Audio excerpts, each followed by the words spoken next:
Interior, luxury apartment, morning. Camera pans through a breathtaking apartment. Marble floors, gold-accented decor, and a city skyline beyond the balcony. Luxury, silence, and loneliness blend together. Tara, 23, young, stylish, and visibly pregnant, sits on a velvet couch scrolling through her phone. She looks uneasy. The luxury feels heavy, not freeing. Tara, VO. Soft voice, reflective. They say when a man loves you, he gives you the world. But no one told me that world could become a prison. Door opens. Mr. Dare enters, 42, in a fine suit, holding his phone and briefcase.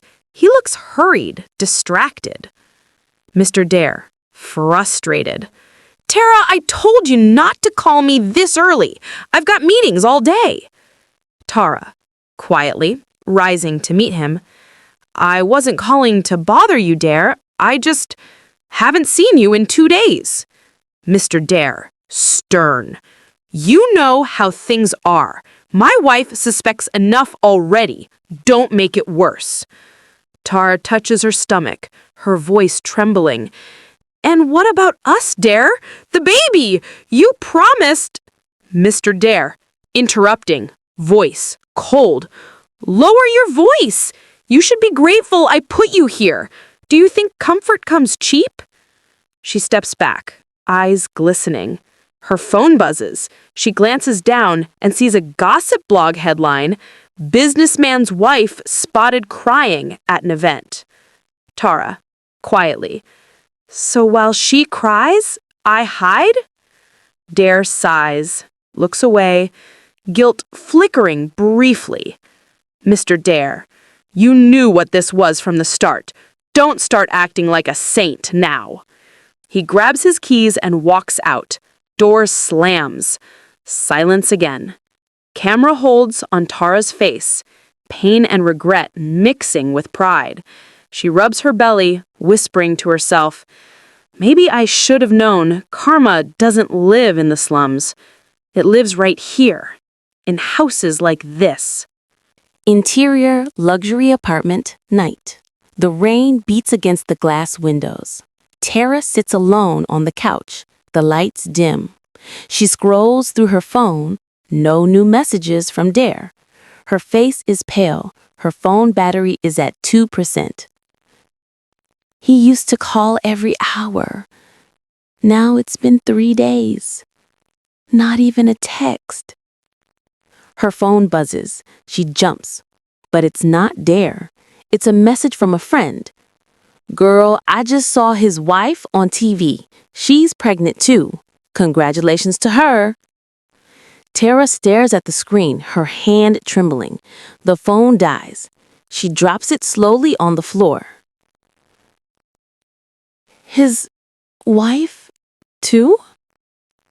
Camera pans to the reflection of Tara's face in the glass. She looks broken, haunted by her choices. Interior, Mr. Dare's office next day. Dare sits in his sleek office, clearly stressed. His friend, Chief K, leans over the desk. Dare, this thing is getting out of hand. The blogs are already talking. You better clean up before it reaches your wife. I'm handling it. I'll cut her off. Let her go back to wherever she came from. You played with fire, my brother. Now it's burning your peace. Dare looks away, guilt flickering briefly. He knows it's true. Interior, luxury apartment, evening. Tara hears loud knocks. She opens the door to find the landlord standing with 2 men. Madam Tara, we've been instructed to collect the keys. Your rent has expired.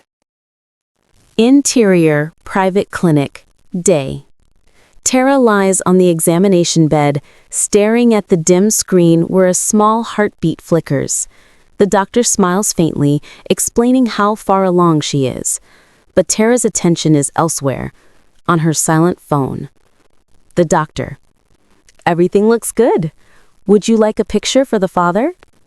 Tara hesitates, then forces a smile. Sure. Yeah, please. The doctor prints the ultrasound photo. Tara holds it tightly, as if it's proof of something. Or maybe a warning. Cut to outside the clinic. Dare's car is parked across the street.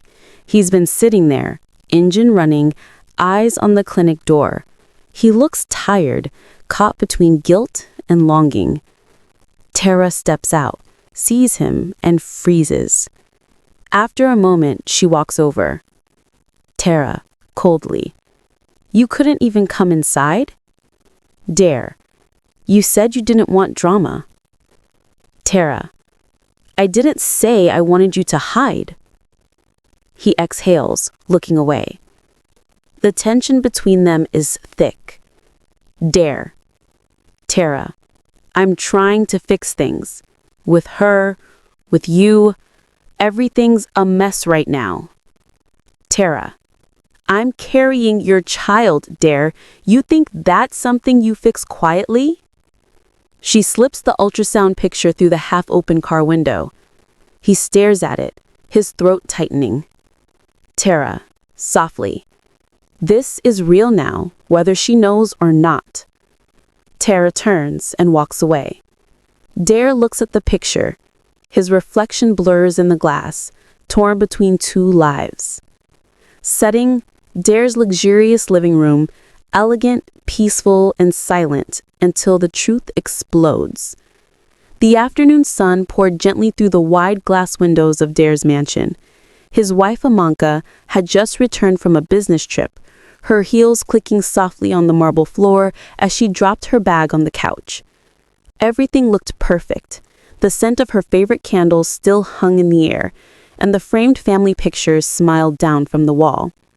But something was off. Her husband's phone kept buzzing nonstop on the table. One message caught her eye. I just left the clinic. It's a boy. Confused, Amanka's heart skipped a beat. A boy? She scrolled down, and there it was, the sender's name. Tara. Her hands trembled. Her once steady breath turned shallow as pieces of betrayal began to form a picture she didn't want to see. Moments later, Dare walked in, trying to act normal, his tie slightly loose and his face already guilty. But it was too late. Amanka was holding the phone, her eyes wet but burning with strength. So this is why you've been distant, she said quietly. You gave our peace to another woman, and now she carries your child. Dare couldn't meet his gaze. The silence screamed louder than words. Meanwhile, across town, Tara sat in her small apartment, clutching her ultrasound photo. She had imagined a life of comfort, that Dare would leave his wife and choose her. But all she received were calls he never answered, messages he ignored, and a future that suddenly felt heavy and lonely. The same man who promised her the world had now turned his back on her. The wall seemed to close in as reality sunk in. She had traded her dignity for temporary pleasure. Tears rolled down her cheeks, not just from shame, but from realization.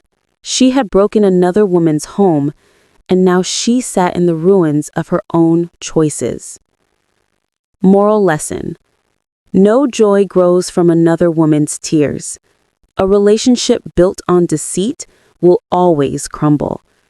Tara learned the hard way that being a side chick is never a position of love.